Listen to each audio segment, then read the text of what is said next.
G'day guys, Mac with the Outer Circle, and in this episode of Getting Started in the Horus Heresy, Part 3 for the World Eaters. So to kick things off, we're going to go with Khan the Bloody. And Khan is in a very weird spot for me personally. Because on the one hand, he has very high Praetor stats. On the other hand, he doesn't really have much of a bonus in challenges. He does have an ability that when he assaults his unit, you cannot make assault reactions against them, so no Overwatch or anything like that, which is a handy little ability. But he himself, I don't really like his weapon loadout, and because he has very few special rules to go along with it. So his weapon is called the Cutter, AP3 chain axe, it's got shred, it's got additional strength, it's rending on a 4+, and it's murderous strike on a 6+. AP3 is pretty poor. When you look around at how much stuff is out there with AP2, yes, I know half the time it's going to be rending on a 4+, but still, even then, you're fishing for murderous strike. You need to keep him away from things like Terminators, from Dreadnoughts, because murderous strike is hardly ever going to go off. Maybe one attack per turn. Obviously, luck will play into that, of course, because there's always that one person in the comments who says, oh, but one time I rolled 5 6s. Well, we're all happy for you. Now, if Angron's not on the table, Khan can take Gorechild, which is a very strong weapon, because although you won't be striking with extra attacks like you will with the Cutter, you'll at least have Murderous Strike on a 3+, so instant deathing on a 3+, and your AP2 constantly. And you get Armor Bane just in case you want to take down a vehicle of some kind. So that's pretty good, and that puts him into being a decent challenger. The problem is, though, again, you're relying on all this war gear, and he doesn't have the stuff that other high-tier challengers do to really put them into that, give them that edge. You know, there's a million attacks available to some of these characters, and Sevatar, Corswain, Lucius, and of course, obviously Sigismund, all of them will absolutely murder Khan. Khan can hurt them, he can kill several of them, but they are doing it easier than he's doing it. As an example, Corswain is going to be wounding Khan on 2s. Khan is going to be wounding Corswain on 3s. That's a notable difference. Khan is going to be hitting him on 4s, he's going to be hitting Khan on 3s, because he's using a sword and they're identical weapon skill, so he'll get the +1 bonus. So it's just funny how it works out like that. And of course, that requires you to not be taking Angron. Which means if you are taking Angron, Khan is, he's a very expensive character. And his Warlord trait, Savage Assault, which is that ability to charge and not be reacted to, isn't going to be applied because obviously Angron's Warlord trait is going to be in play. So why are you paying all the points for Khan for? If you're running World Eaters, you're probably better off for your points just taking a regular Praetor, because Khan is kind of in a very weird spot. I don't really rate him as a character because of it. I know it sounds like a horrible thing to say about Khan, the later to be the Betrayer, but for now the Bloody. But it just works out that way. So otherwise he's okay. He's a solid character. He's probably cheaper than a Praetor, all loaded up with war gear, but a Praetor loaded up with all this war gear is also going to have Paragon Blade, which is going to be more handy for more jobs than the Cutter is. Then we get to Legacy's PDF characters, and we have 2 of these. First up, we have Shabrandar, who's an adjutant, and he came to us in Book 1 of the Horus Heresy. So he's quite an old character now, one of the oldest in the game. Had some slight tweaks along the way. Essentially, you're getting a Loyalist Praetor, and his weapon is really interesting. It's a chain axe, so, +1 strength shred, but in close combat, it becomes, it's got Brutal 2, which is good, and Breaching 6+, but it's going to become a 4+ in close combat challenges because of this Headhunter special rule. That's actually pretty good. So 50% of the time, it's going to be, AP2. Now, on top of that, unlike Khan, on Khan, I point out that he's got very similar rules with his weapon. Well, Shabrandar is like 50 points cheaper than Khan, and on top of that, he can take a jump pack.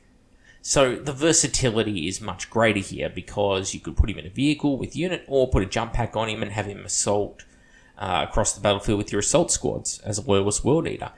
That's an option available to you. He will absolutely dominate fights with squad sergeants. He'll kill centurions pretty well, but I would try and avoid going up against anything that's weapon skill 6 range, because then you're losing a lot of the advantages you have, like them hitting you on 5s, that kind of thing.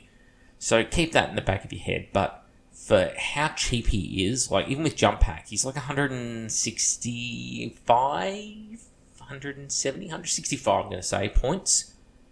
That's pretty good. It's pretty good, really, for what you have. He is a cheap HQ and will do the job. Then we get to Gullen Surlak. Now, this guy was a unique Primus Medicae who used to make Legion inductee. That was his special thing. And what they were these rapid indoctrinated units into the Legion, and they'd been rushed through basic training, and they'd imprinted into their brains through nebulous means how to fight in close combat. They weren't really trained well, and they were surgically augmented, modified, and yada yada. What it resulted in was really nasty Space Marines, usually with things like higher strength or toughness or feel no pain baked into them, that kind of thing. And the problem was they always counted as dead at the end of the game. So any objectives they were holding didn't count, that kind of thing. Now, that ability has become a warlord trait, and I think it's 3 units that it affects. So you can take 3 units and give them this inductee thing. And what's going to happen is they're going to get increased strength, and they're also going to lose a point of ballistic skill. On top of this, they gain the Bitter Duty special rule, which for those who don't know means you can only be joined by other units with that rule, such as Moritats, or characters that have it. Gullen Surlak himself has that special rule, so he can only join destroyer units or these inductee units, which is pretty blur.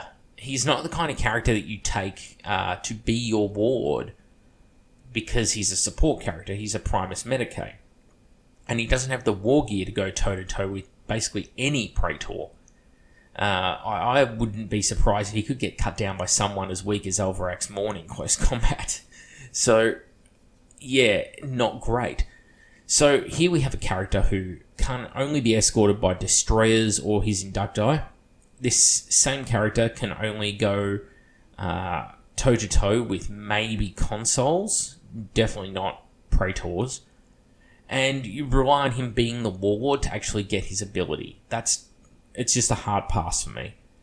If he was able to use this ability, it wasn't just a warlord trait, different story. But unfortunately, because it is tied to being your warlord trait, it sucks.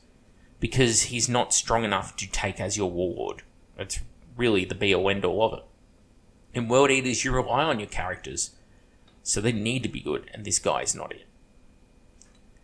Then we get to Angron himself, the big man, the Lord of the Red Sands. And Angron is a lot better than he used to be. So he used to have like 3+ armor save, 4+ invulnerable, he used to only have I think 5 wounds. All of that's changed. And his Butcher's Nails used to be whenever he personally wiped out a unit, he got +1 attack. That was actually hard to do, and because lots of things would get in the way, it prevented you from doing that. You might only get 1 or 2 attacks in a whole game. Now, he just gets an extra attack every single turn as long as the game goes on. Now, he actually starts out with less attacks than someone like Comrade Kurz. I find that funny myself, but luckily enough for him, it does change as time goes on. Interesting little thing I note is he has Gorefather and Gorechild, which is the paired chain axes. They are obviously Strength +1, AP 2, Melee Specialist Weapon, Armor Bane, and Murder Strike 3+, and Shred because they're a chain weapon. But they're the same stats, Gorechild and Gorefather. I'm pretty sure in Heresy 1, I'd have to go and get the book and double check, so I should probably have done that prior to this episode. But going off memory, they had slightly different stats. In any case, it's just weird that they're an absolutely identical matching pair of weapons. When we have other Primarchs out there, like Lionel Johnson, who obviously has the Lion Sword or the Wolf Blade. Leomund Russ obviously has his Axe of Hellwinter, Sword of Bale Knight. Why didn't we get that with Angron? Gorechild and Gorefather probably should have had slightly different stat lines. I mean, they clearly look different on the model. One's a lot smaller than the other. Gorefather is almost twice the size of Gorechild. So it would have been interesting to see it and have a special rule in there about Angron choosing which weapon he wants to fight with, or how many numbers of attacks he puts on each weapon. That would have been really cool, but that's just me getting pedantic. Obviously, he has lots of attacks. He has Hatred, he has Shred, Murderous Strike 3+. All of that kind of stuff is all going to play into him being an excellent character for killing lots of things fast. Now, with his high strength, and with Armor Bane, and with Murderous Strike, he is actually an excellent option for killing Dreadnoughts very, very quickly. The downside, as far as I see it with Angron, is it's really hard to keep him alive because you need to put him in with some sort of command squad. And whatever command squad he joins, they basically get screwed over by his rules. Because he has this Lord of the Red Sands special rule, and, well, anytime he himself is going into close combat, anyone who's with him is going to count their majority weapon skill as 3. That's pretty painful. It's actually because of the Butcher's Nails, I should point out, not because of the Lord of the Red Sands. The Lord of the Red Sands is his special ability where he can challenge as many people at the same time as he feels like, which is kind of cool. Very good way of just charge into a unit and go, alright, I challenge your Sergeant, I also challenge your Praetor. And then they either accept to fight Angron or they both sit it out and they take no part in the fighting. And that's hilarious. And then Angron eats the unit anyway. But no, dropping your weapon skill to 3 means that you could have an excellent, very expensive command squad with him, and because of that, the enemy's just going to be hitting them on 2s, and that is a rough state to be in. So, yeah, not what you want to have. And of course, it doesn't affect Angron himself, it's just the people with Angron, which is rough. Overall, as a Primarch, he's actually pretty good now, but he relies on getting into melee, and he is fast enough to do it, but the sorts of units that you would generally bodyguard a Primarch with are things like, Red Butchers, Cataphractii Terminators. You want weapon skill 5 Terminators with your Primarch, generally, unless it's someone like Korax, for example, who is able to jump, and you would attach him to something like Dark Furies, as an idea. You can't get away with that with Angron. If you run him across the open table, he dies. If you put him in with Terminators, he's slow. So these are things you've got to consider when you're actually taking the army. Anyway, that's it for this part 3. Next episode's on the Death Guard. Mac with the Outer Circle, and I hope to see you all next time.